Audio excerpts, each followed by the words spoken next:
इस वीडियो में बात करते हैं एसबीएफसी फाइनेंस के क्वार्टर टू के रिजल्ट्स के बारे में। दोस्तों, एसबीएफसी फाइनेंस एक बहुत ही अच्छी एनबीएफसी कंपनी है। टॉप 5 एनबीएफसी कंपनीज में इसका नाम आता है, क्योंकि इनका बिजनेस परफॉर्मेंस बहुत ही कंसिस्टेंट रहता है। 30% से अपने लोन बुक को कंपनी हर साल ग्रो करती है और इनका प्रॉफिट भी बहुत अच्छे तरीके से ग्रो करता है।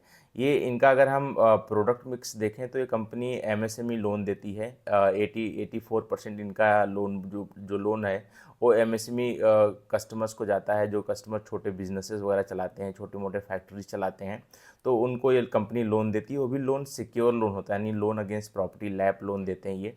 और दूसरा जो इनका प्रोडक्ट है वो है गोल्ड लोन का। बाकी जो 16% इनका जो लोन है वो गोल्ड लोन में जाता है। तो उसमें भी एक तरीके से जो आज की डेट में जो 220 ब्रांचेज़ हैं इनके, ये इस क्वार्टर के एंड होते होते, तो उस 220 ब्रांचेज़ में ऑलमोस्ट 180 ब्रांचेज़ में ये गोल्ड लोन की भी फैसिलिटी देते हैं। बाकी पूरे 220 ब्रांचेज़ में इनका जो है कि ये एमएसएमई लोन बुक का पोर्टफोलियो है।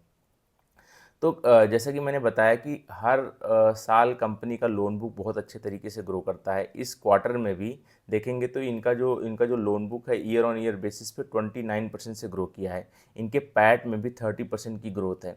इस क्वार्टर में अगर हम बात करें तो कंपनी ने 21% से अपने लोन बुक को डिसबर्स किया है।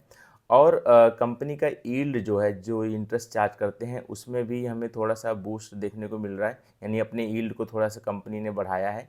और इसके साथ साथ कंपनी का जो स्प्रेड है, जो ये मतलब ये कॉस्ट ऑफ बोरिंग पे करने के बाद में जो यील्ड चार्ज करते हैं, जो इनका कमीशन, जो इनका इंटरेस्ट ये अर्न करते हैं, उसको हम जैसे स्प्रेड बोलते हैं। तो वो स्प्रेड में भी हमें कुछ 40 बेसिस पॉइंट से हमें यहाँ पे बूस्ट देखने को मिल रहा है।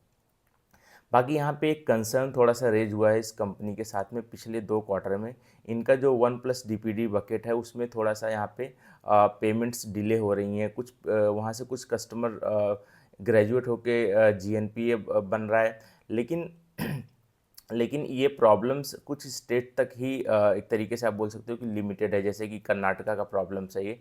कर्नाटका में ऑर्डिनेंस पास हुआ था पिछले साल, जहाँ पे बहुत सारे जो प्राइवेट लेंडर थे कस्टमर्स को टॉर्चर करते थे, तो उसकी वजह से गवर्नमेंट ने उनको एक तरीके से बोल दिया कि उनको लोन पे करने की ज़रूरत नहीं, जिसका एक तरीके से काफ़ी गलत इम्प्रेशन पड़ा। जो सिक्योर लेंडर थे, जो माइक्रो फाइनेंस लेंडर थे, उनका भी कहीं ना कहीं ईएमआई में प्रॉब्लम्स आने लगी, जिसकी वजह से इस कंपनी का भी थोड़ा सा यहाँ पे 1+ डीपीडी का जो जो बकेट है वहाँ पे हमें स्ट्रेस देखने को मिल रहा है। बाकी ओवरऑल कंपनी का नंबर बहुत ही अच्छा है दोस्तों।